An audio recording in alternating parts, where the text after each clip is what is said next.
noches, Iglesia del Señor.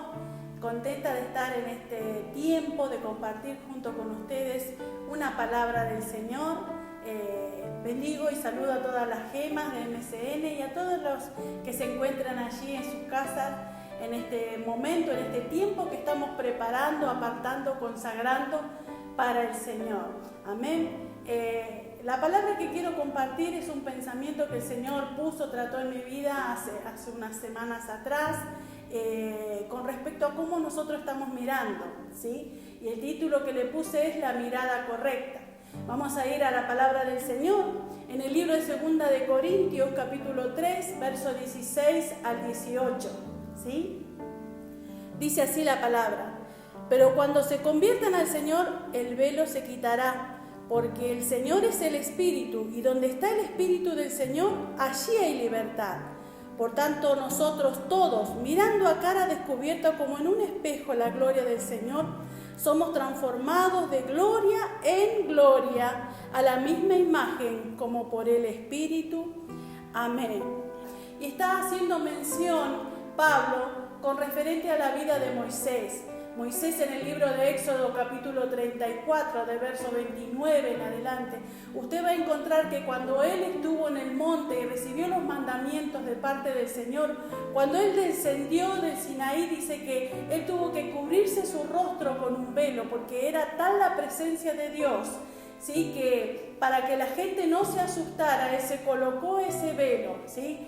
También Pablo hace mención a esto con respecto a que ese tiempo donde Moisés estuvo allí con esa gloria, a causa de esa gloria también, para que la gente no se asustara cuando ella se retiraba de la vida de Moisés, no se asustaran, dice que ese velo por eso fue colocado, ¿sí? Y ahí también nos habla, o podemos ver, que de alguna manera Pablo lo menciona porque aquella forma bajo la ley también traía un velo que era un velo religioso que impedía que los judíos pudieran ver las referencias de Jesús y la interpretación de las profecías que hablaban en las Escrituras con referente a todo lo que iba a hacer Jesús cuando viniera a la tierra y lo que Él iba a conquistar para el ser humano, ¿sí? Entonces, la importancia, ¿sí?, que tenía el velo era limitada, ¿sí? La importancia que tenía esa gloria que lo visitó, pero que también lo dejó,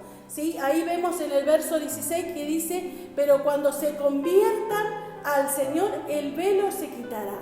¿Cuándo? Cuando se conviertan, cuando nosotros llegamos a la cruz, cuando nos arrepentimos, cuando cambiamos de actitud, cuando nos volvemos hacia el Señor, está mencionando este versículo, nos volvamos a Él, este velo va a ser removido, va a ser quitado y va a haber una revelación que nos va a traer libertad, ¿sí?, dándonos vida eterna también en Cristo Jesús. Y dice el verso 17: porque el Señor es el Espíritu, y donde está el Espíritu del Señor, allí hay libertad. ¿Libertad de qué, Iglesia del Señor? Libertad del pecado, libertad de condenación, ¿sí? Vemos que en Romanos 8:1 la palabra también nos dice: ahora pues ninguna condenación hay para los que están en Cristo Jesús. Todos los que estamos en Él, ¿sí? Los que no andamos conforme a la carne, sino conforme al Espíritu. Entonces, cuando nosotros venimos a Cristo, somos perdonados, somos redimidos, somos lavados a través de su sangre y recibimos vida eterna. Pero esto no se queda allí, no es todo la cruz, sino que va más allá, va más allá. ¿Qué también nos trae? Trae aceptación, trae perdón, trae vida, trae libertad, trae paz a nuestros corazones, ¿sí? Pero hay aún mucho más después de la cruz. Fíjese lo que dice en el verso 18, y este es el versículo que yo quiero profundizar en esta noche. Por tanto, nosotros todos, dice la Escritura, mirando a cara descubierta. ¿Qué estamos viendo, Iglesia del Señor? ¿Cómo estamos mirando? ¿Sí? Yo creo que en este tiempo de pandemia es un tiempo oportuno y es un tiempo donde de alguna manera Dios lo permitió para atraer la atención de la humanidad hacia Él, para que lo miremos a Él, para que lo busquemos a Él, ¿sí? Sabe que la Escritura también nos enseña y podemos entender que la gloria que Moisés portó fue mucho menor que la que nosotros hoy recibimos a través del Espíritu Santo. Todos los cristianos recibimos la presencia de Cristo, del Espíritu Santo, y ahí Cristo nos es revelado. Y es una presencia de calidad y también de duración. Ya no caduca como pasó con Moisés, que allí esa gloria se desvaneció, ¿sí? Sino que esta gloria, esta presencia, el mismo Espíritu de Dios que habita en cada uno de los creyentes. Amén. Y al contemplar la naturaleza de Dios, sin el velo en nuestra mente, hay una revelación que va más allá de la cruz.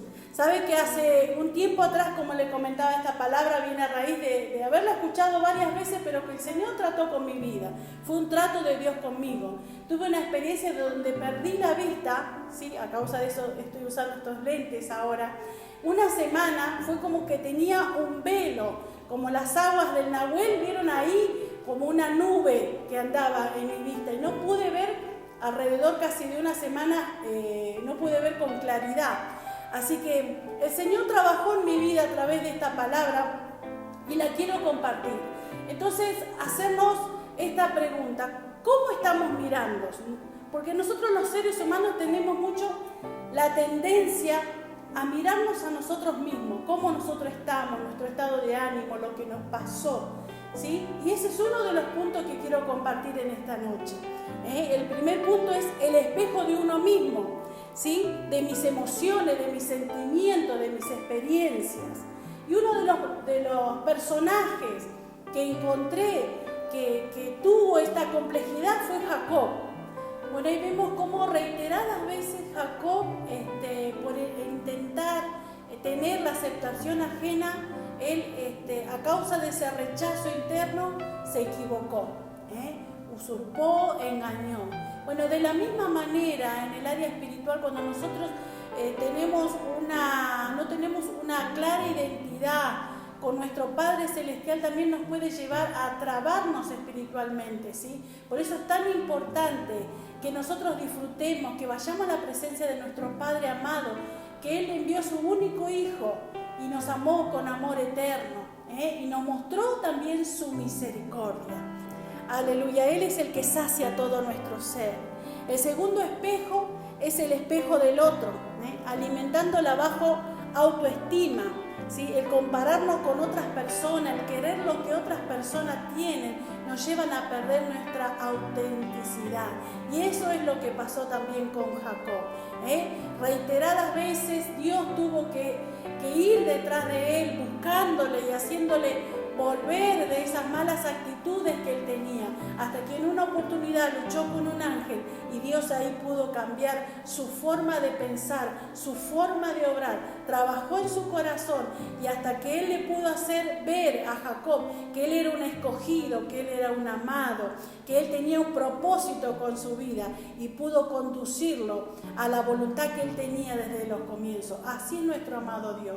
Dios trata con nosotros, Dios trabaja con nuestras vidas, y Él desea que nosotros lo disfrutemos y que lo conozcamos a Él, que descansemos en Él. Y saben que Jacob nunca más volvió a ser el mismo, nunca más. Él le cambió el nombre, ¿sí? Y ahí vamos a ver qué es la forma correcta que nosotros tenemos que tener de verlo a Él. Ese sería el tercer punto, ¿sí? El espejo es Dios mismo a través de las Escrituras revelándonos a Cristo. Y saben que nosotros siempre que vayamos a Cristo vamos a ir al Padre y también al Espíritu Santo. Dice la Escritura que nosotros somos transformados. Hay un cambio de forma, ¿sí? No es una versión mejorada de lo que Lili era, de lo que Jacob era, sino que es un cambio rotundo. Él pasó de ser un usurpador, un engañador, a Israel, padre de naciones. De la misma manera, Lili deja de ser Lili, la vieja Lili muere. Por eso en los procesos, como dice acá la Escritura, de gloria en gloria. Es un trato del Señor conmigo.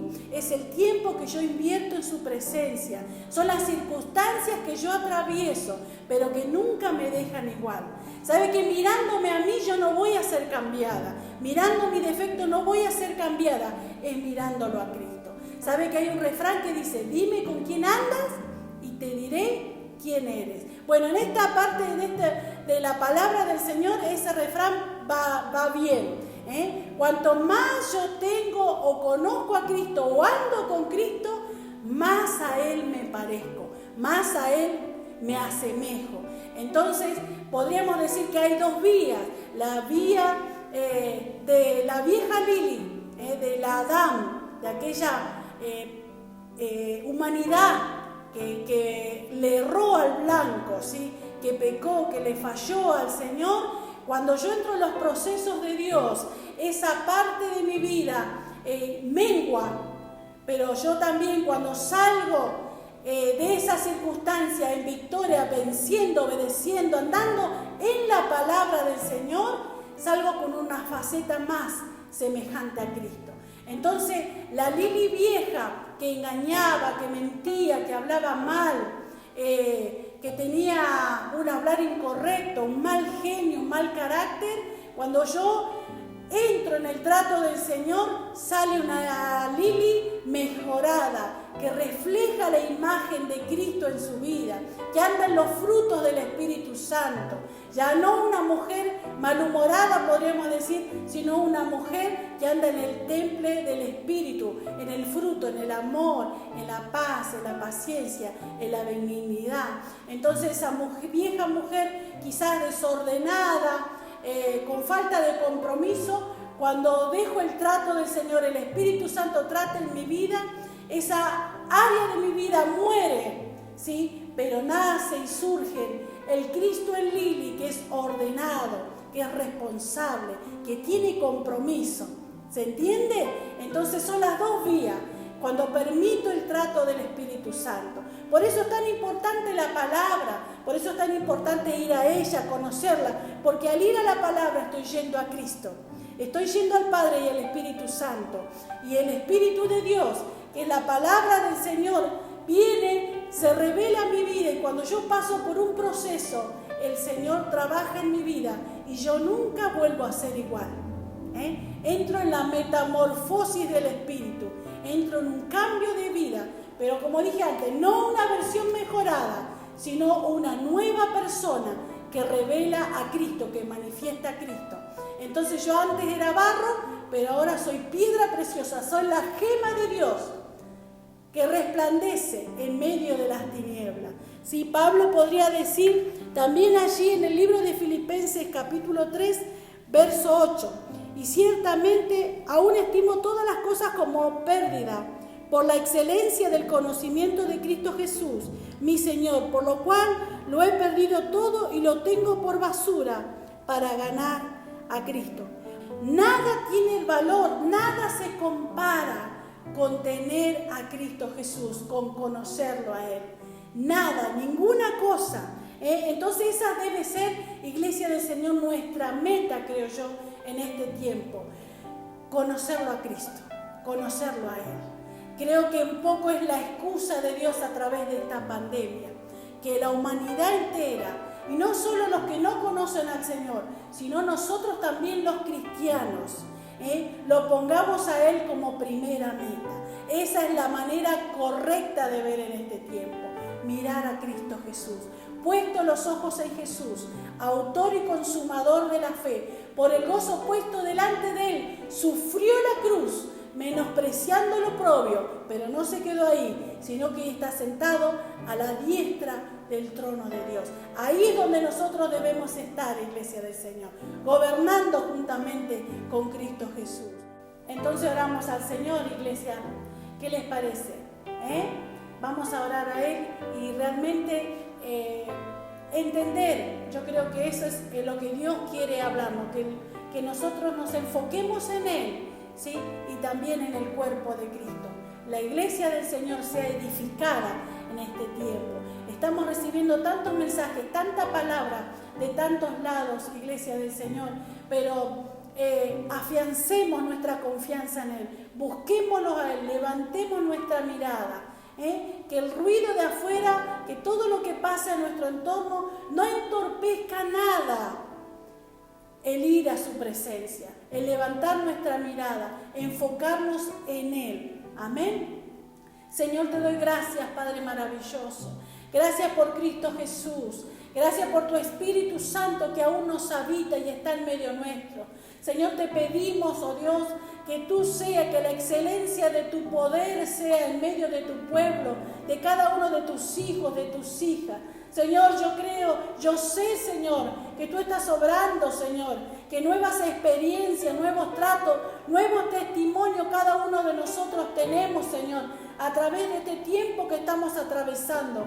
Pero, Señor, sabemos y te damos gracias, Señor, porque tú, Señor, eres fiel a tu palabra.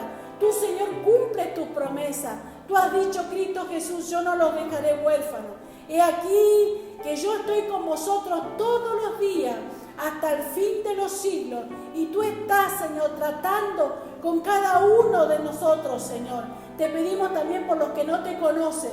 Te pedimos por nuestros familiares, por los que están enfermos, por los que están pasando diferentes situaciones, Señor. Que tú te reveles a ellos y traigas luz, traigas salvación, Señor.